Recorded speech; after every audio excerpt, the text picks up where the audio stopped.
Hello and welcome to this Draw With Me video where I'll be drawing one of my old OCs and talking about the process. So the idea for this drawing was to draw a close-up of somebody holding a sniper rifle, and the idea came to mind when I was looking through my old art and I found this drawing of one of my other OCs called Coral, who is the pink lady on screen right now holding this weapon. So I really wanted to recreate that drawing but with another one of my OCs and with a sniper instead of the other gun. The reason for why I wanted to use one of my OCs and not just draw a new character is that I always draw new characters, and I've been wanting to get more into the stories that I've already created, since I've created a lot of stories, and kind of carve out and make the story more detailed and make the characters more detailed. The character that I decided to use is a character from a zombie apocalypse story, and you can see a little picture of her that I'm using as a reference while drawing her face on screen right now. And she does not have a name yet, and I've only drawn her 2 times, so I could kind of do what I wanted with her. I've only drawn her from the front, so I decided to give her kind of a curved nose to give her a bit more of a personality, and I also think it's very boring when all the characters in stories have the same nose, which is something I'm definitely guilty of, but I'm trying to fix. So this character is the best friend of the main character named Hunter, and they're from the same group of survivors. Their group is quite military-like compared to the other groups in the story, and they have like a leader and they have different types of training and they are disciplined and all that stuff. So a very strict military-like group. So I also wanted the color palette to sort of give that away with a lot of greens and maybe a few reds, maybe more fancy guns and equipment than other groups would have. I changed and tweaked her design a bit since the last time that I drew her was many years ago, and I didn't really like the design as much as I did before. There's also another main character in the story that has curly hair in a ponytail, so I had to kind of make her a bit different so that they don't look too much alike, and to do that I gave her a lot longer hair than the other character. She got shaved sides, and then she has these very long locks in the front, and in the original design she also has one in the middle of her face that goes kind of across her face, which I tried to recreate but didn't really work out, but I do fix that later and make it work.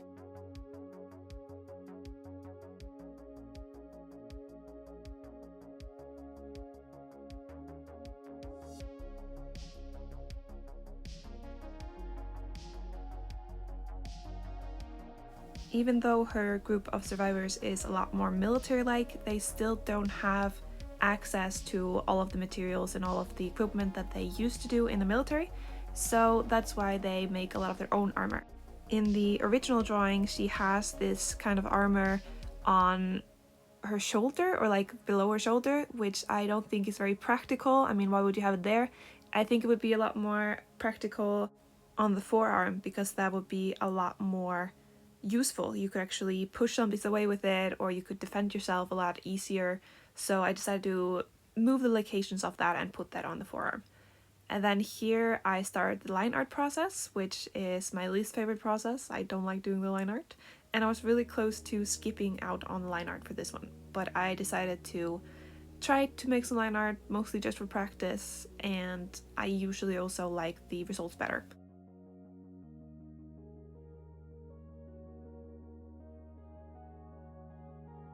So the personality of this character is that she is very calm and very collected. She is very straight-faced. She is a tall, strong woman, but she also has a soft side, and she is very into romance novels and other things that are more soft and feminine.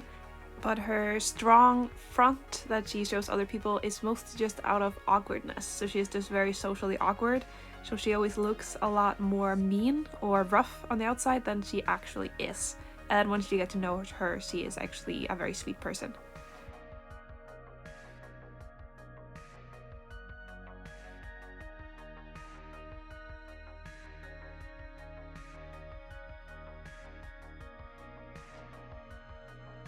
Here I start lining her homemade armor. So it's really just some scrap metal that she uses these kind of clamps thingies to hold together. And these were actually really fun to draw, and it was really fun to come up with an idea of how you could make your own little armor. And this seemed to be the easiest, I think, because it's easier to take off, and you can always just switch out some parts if it doesn't work anymore. And semi-sturdy, maybe not the sturdiest, but it would work. She also gets some gloves that she has glued or fastened some other metallic parts on, because you gotta protect them hands in the zombie apocalypse. Yeah, how do these hold together? I don't know. I haven't really figured that out yet. Maybe hot glue gun. To line the gun, I just kind of make the lines and then you hold it in place, and then you get these straight lines. Very easy, simple Procreate hack over here. And that was really easy and quite satisfying in my opinion. And yeah, I tried to add a lot of tiny small details that are not in the original gun that I have as a reference above, because I wanted it to look more complicated than it is, and it's really hard to see all the small details on this tiny little picture when everything's black. So I just kind of make things up, so this gun probably doesn't make that much sense if you are a gun expert, but I'm not expecting any gun experts on this video, so it's probably fine.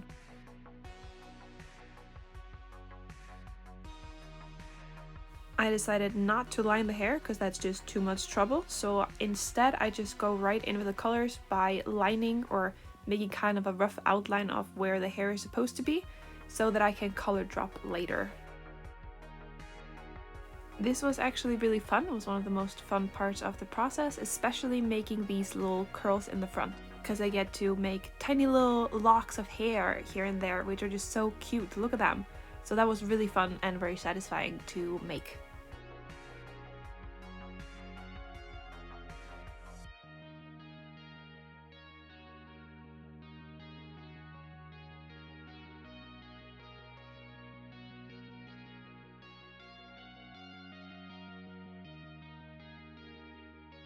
Here I finally add her signature curl in the front, which I quite like actually. I made it a lot shorter than in the original, where it goes completely from the top of her head right to her neck or so. So it's a lot cuter now, a lot easier, and it looks a lot more flattering. It's not cutting her whole face in two. Here I go in with the eyebrows, which I also really like. They are quite thick compared to many of the other eyebrows, and they're also a little fluffy. So the way that I did that is that I first made a little gradient on the eyebrow, and then I put a little line brush and made a lot of tiny little strands. I probably could have gone more out with them and done even more, because I wanted her eyebrows to be even fluffier, but yeah, I didn't really realize that until later. And then here it's time to color in her face, which is also my favorite part of the process, because it's just so fun and satisfying to see it all come together. So here I start with the blush color, mostly on the nose, a little bit on the cheeks and under the eyes. And then I start fixing up the blush color a little bit, mostly around the nose, because I made it a little bit too low on the face. And then I go in with an even darker blush color. And then there's the shadows, which I started up with brown, and then later I add a tiny bit of purple just for shits and giggles, and because I've recently started doing that and I really like the results.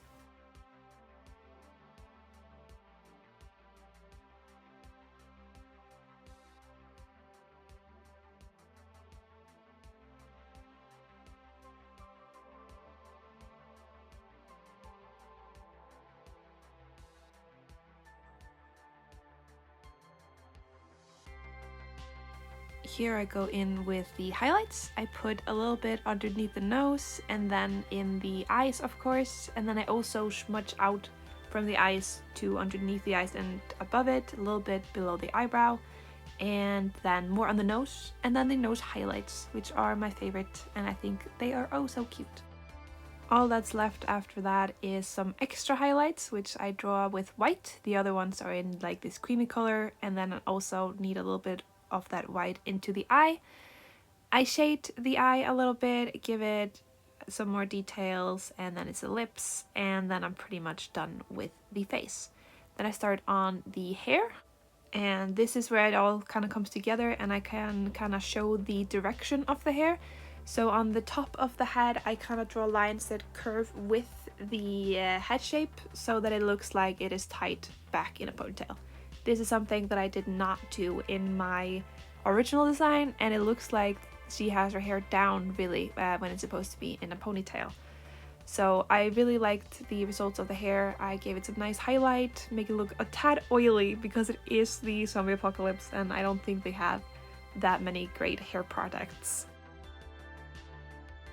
And now it's time to block in the colors of everything, just so that I have the flat colors ready for shading, and I decide to not shade it in right away like I did with the hair in the face because I'm not 100% sure on which colors I want. So I start by just blocking in the colors without shading it, just to kind of figure out if this is the color palette that I want to go for, since I do want to make some changes to the original design.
When everything is finally colored in, I can start doing the shadows. I decided to not really change much of the color palette, they're all the same colors because they all fit quite well together in my opinion, and it fit the military aesthetics.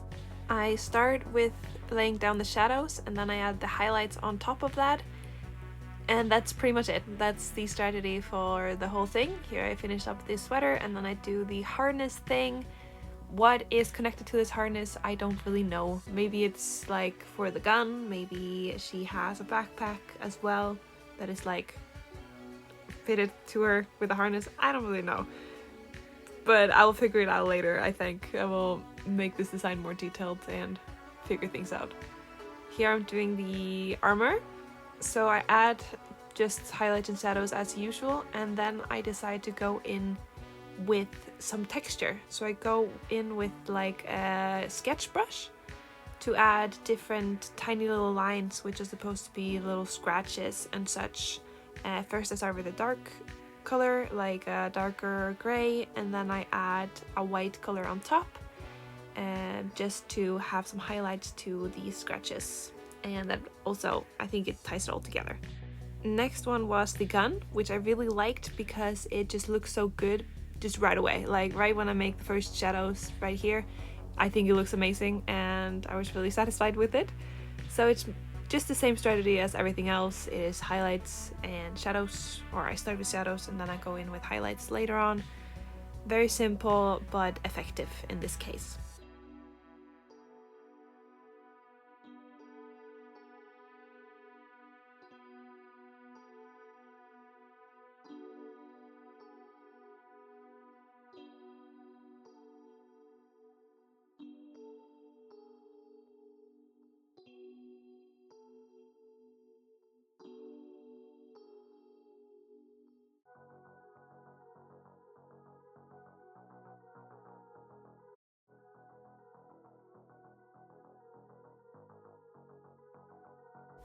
Here I'm shading in the goggles, which I think turned out pretty good, but they're maybe not as realistic as I could have made them, because now I see that the other side, one of the sides that is further away, is not completely on the head, and you can't see the strap on the other side, which I didn't realize until now, which kind of sucks, but it still looks good, so it's fine.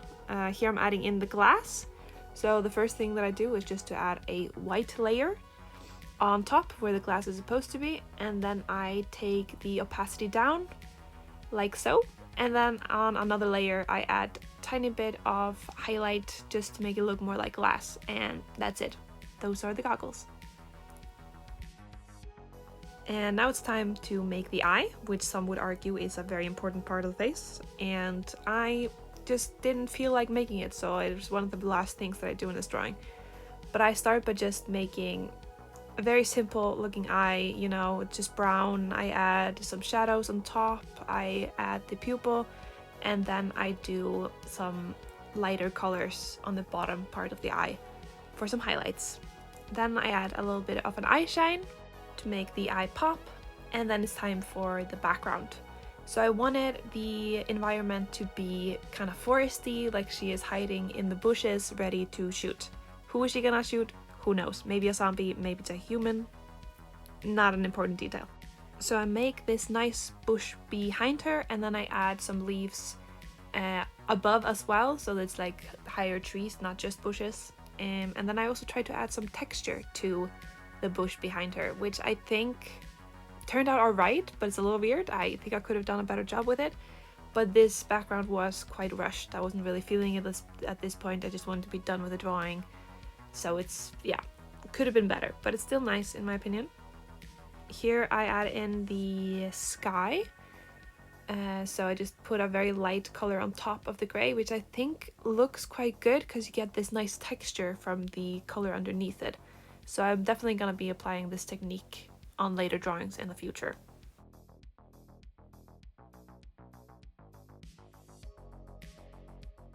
To tie it all together and make it really feel like she is in this environment, I also add a tiny little plant in the foreground, which takes a little bit of the details on the harness away, but that's fine.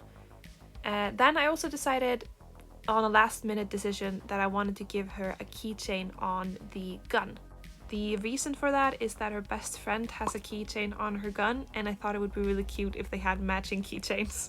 So her best friend has a really cute little smiling bat, which fits her personality very well, so I thought I would do the same for this character, but her bat is more calm, or maybe like a little bit pissed off, because I think that would fit her very well. Since this was a very last minute decision and I was already kind of finished with the drawing and I didn't really feel like doing anything too complicated anymore, I decided to skip the line art and just make it kind of quickly, which I regret a little bit because it doesn't look that great, but it gets like the picture across, and also it's kind of tiny in the drawing, so people are not gonna look that much at it, I think, except for if you're watching this video because you're seeing a close-up of it. Here I make the bat a little bit pissed off, then I didn't like that it was looking to the side, so I made the face forward. Here is my signature, and that is pretty much it for this drawing. Here's the finished result. I'm actually really happy with it. I think she looks really cute, and I feel like I was able to kind of develop this character a lot better through this drawing. Thank you so much for watching this video. I hope you liked it, and I'll see you again next week. Goodbye!